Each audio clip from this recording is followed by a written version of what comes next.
Here. Say, for the sake of argument, you're the kind of progressive lefty with a platform who gets a share of harassment, seasonal or perennial, from reactionaries.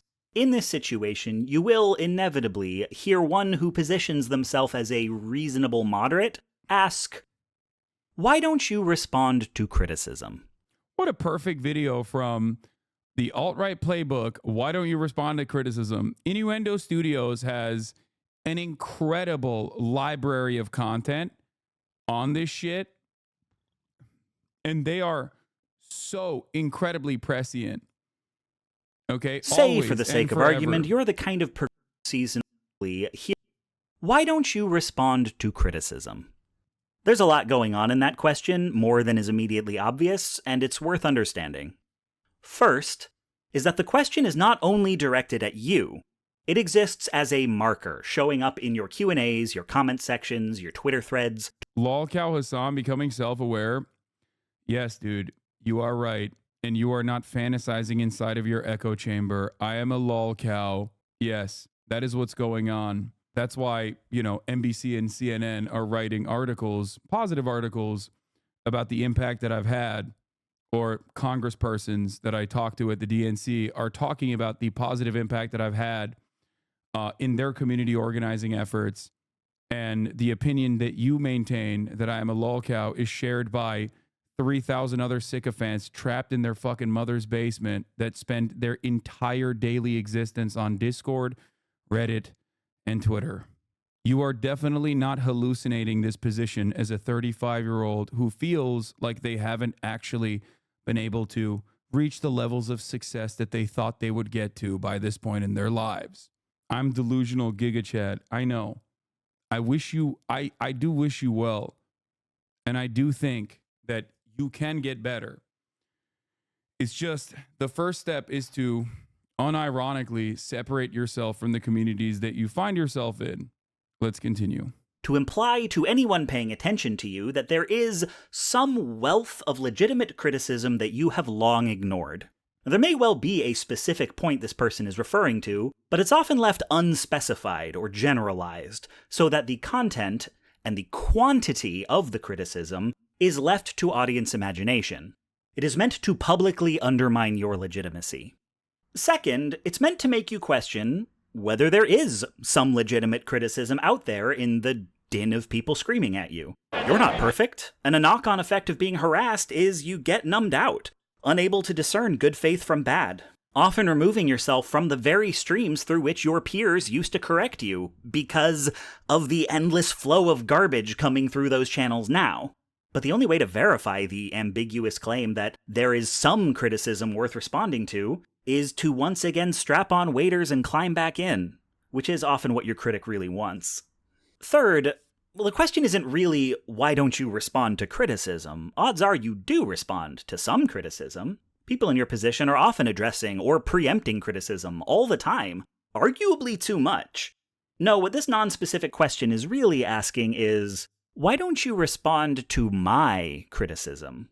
They'll let it sound like you've been ignoring everyone, but they mean, why are you ignoring me? They're going to insist you owe them a response, that their critique, regardless of your opinion of it, is valid and demanding of immediate attention. Odds are there are dozens of people saying the same thing, all at the same time. Fourth, odds are good that you have in fact addressed their specific complaint, but not in a manner they will accept. You can tell they're a Destiny fan by their past logs asking if it's okay in certain circumstances for a white person to say the N-word. Donald Trump AI, you don't want to know what Hassan's doing inside my echo chamber. He's a previous sub, dude. Chill. Is it wrong for a teacher to say the N-word in a lecture about Jim Crow? Is there ever a case where it's okay for a white person to use the N-word? Why are y'all like this, bro? Why? Why are y'all here? Take a week off, okay? Just take a fucking week off, please. Please, dude. Please. Why is this such an important motivating factor for you? Oh my God. This one person's criticism is likely not unique. You may have covered it somewhere in your output purely because you know what kinds of arguments are getting thrown at you. Isn't this just about you and the house stuff, Lamau? Like, they now feel they have something real to critique, but they don't? Yes. This is something that happens to many leftist content creators who are placed into a situation where they have to abide by standards that they themselves didn't even set for themselves, that have nothing to do with their worldview at all. Being like an online leftist is constantly being held up to a higher standard than everybody else, but also beyond being held up to a higher standard than everybody else, a standard that they claim you actually created for yourself when it has nothing to do with your worldview whatsoever. That's usually where this comes from. You, and you're just covering your bases. There's a decent chance your critic doesn't actually consume enough of your work to have seen it, but it's maybe even more likely that they are fully aware of your counter-argument. Maybe one of your fans directed them to it, but they don't consider a response legitimate unless it is directed at the critic. Covering it in a different context or on a different platform doesn't count. They are owed a...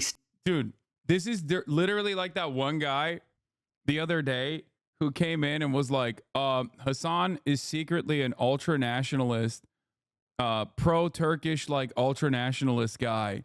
He never talks about the Kurds. And then I literally was like, you're wrong. I have actually talked about the Kurds. And I gave him examples and like videos that I have actually covered about the issue, okay? And then he turned around and said, no, it only got 100,000 views, so it doesn't count. I need you to do a video where you just direct the camera, say you hate the Grey Wolves, and you talk about the Turkish ultranationalist movement, and then that video has to get more than 100,000 views. And it's ridiculous. Like, there is no, like, that person is not a serious person. You know what I mean? He literally was like, I didn't see it, so it didn't happen. And okay, even if it did happen, now I'm adding additional prerequisites. If your actual issue with me is a genuine disagreement that you have with one of my positions, we can have a conversation about that. But if your goal is to simply go, nope, I'm right and you're wrong, then yeah, we can't have a normal conversation at all. Statement they can respond to directly because they want the argument to continue. So really the question is, why don't you respond to my criticism on my terms? Yes. Finally, even if you did respond to them by name, it's likely your response would still be disqualified. If you were to summarize their argument in any way, they would claim you are building a straw man. If you isolated any specific critique or pointed to the cruelty that accompanied it, they would claim you're cherry-picking. You must, it seems, first present the criticism full and unabridged before you may respond to it, which is to say, the only correct way to respond to criticism is to platform the critic. And there are dozens. But even if you platform the critic and then you destroy them, quote unquote, in the marketplace of ideas, then all of the other people with that same interest in gaining notoriety by behaving like this will now feel more galvanized. This is why back in the day, I used to fucking do Discord debates, hop in the Discord, right? Okay? And I would do it all the fucking time. But the only thing that I realized that cultivated was a community that was inherently hostile and very toxic and only cared about the blood sport of it all. They only cared about the debate. They only cared about who was rhetorically more gifted in that situation. They were not interested in learning new things, unless they were kind of learning new things in the format of a debate. And every single time I brought these people forward, obviously they did not know how to handle themselves on camera with the new amount of attention that they were reaching. And for that reason, and also because they were just bad at arguing their positions and their positions were bad, they would look like fucking dumbasses. Now, that made me look good in the eyes of all those people that wanted more debate, more blood sport, right? But there were so many people that also had those exact same positions that would then go, hold on, that guy was a dumbass. Pick me. Talk to me. I'm actually a smart guy. You're too afraid to talk to me. And then I would pull them up. I would do the exact same thing, and they would look silly. And then there would be 10 other guys in the chat going, hold on, that guy was a dumbass. Pick me instead. I will actually do a better job. This yielded 0 positive interactions. Dozens who expect this of you. who will tear into you for not addressing in meticulous detail every single critique they have ever tossed your way, and in the same breath make fun of you for talking too much. Because they don't want to move on from why don't you respond to criticism. As a rhetorical tactic, it's pretty ace. To announce before the argument is even stated that it is thus far undefeated? Mwah! Because any response you make is going to keep the focus on you and not their argument. It's not worth responding to? Well, why should the accused get to decide what is and isn't worth responding to? I have responded repeatedly, well, why didn't you respond in this particular way? None of this looks at whether the criticism had any credibility to begin with, only at whether your response is following procedure. So now, there are criticisms that have been leveled against me that I have never engaged with. Say, for instance, that you shouldn't listen to me because I'm just 4 eels in a trench coat. How would I respond to that? What could I say that isn't exactly what 4 eels in a trench coat would say? I mean, I'm not wearing a trench coat, but obviously the first thing 4 eels... I have a friend who's like this with you, and I've spent quite a bit of time showing him clips where he addresses gripes. Eventually, he just came out and said, well, I just don't like him. That's perfectly fine. Okay? And there's a prescription for that too. He probably likes something that I like that I defend pretty fucking vociferously, and that's all it would take for him to change his mind. Stop trying to address the actual fucking fake, false criticisms that these people have towards me. Okay? Identify what they actually care about, and then show a video on that thing that I've definitely talked about and debated. That's it. That's it. Because I talk about a litany of issues, okay? There are plenty of people who were like, Hasan is a fucking white supremacist, or Hasan is a libtard, or whatever the fuck. And then they saw my commentary on Palestine. Maybe they didn't know what my opinion on Palestine was before, but then they saw it after October 7 and were like, oh my God, I was really wrong about him, okay? Because that was an issue that they cared about. The same goes for abortion, or the same goes for Black Lives Matter, police brutality, criminal justice reform. Okay? There's always something that your friends, if they're your friends, they probably have like-minded opinions to you. Okay? There's a reason why the most common thing that a lot of people say whenever I do a collaboration with like another content creator, one of the most common things that you hear in the comments section is, I had no idea this was a normal dude. I had no idea that he was actually kind of fucking chill. The reason why they say that is because they've never actually seen me outside of a circumstance where a hater is like greatly shaping the narrative of how bad of a person I am. That's it. That's why I also always say, the greatest fucking thing that you can do in this circumstance, is just get someone to have an ounce of charitability and watch for an extended period of time. Okay? Because if someone is in here for an extended period of time, they are going to inevitably realize that perhaps they were deluded and wrong about the opinions that they had.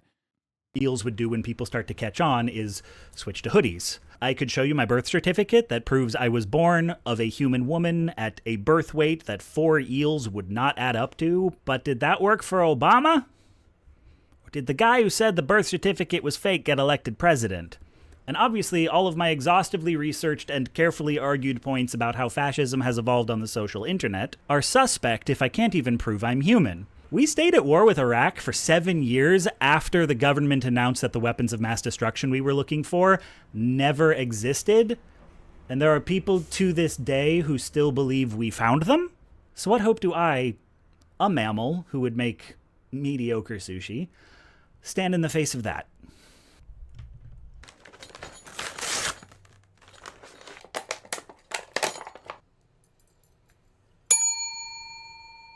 So, if you ever see this claim out in the wild, why haven't you responded to blank? Ask yourself, do you know what blank is?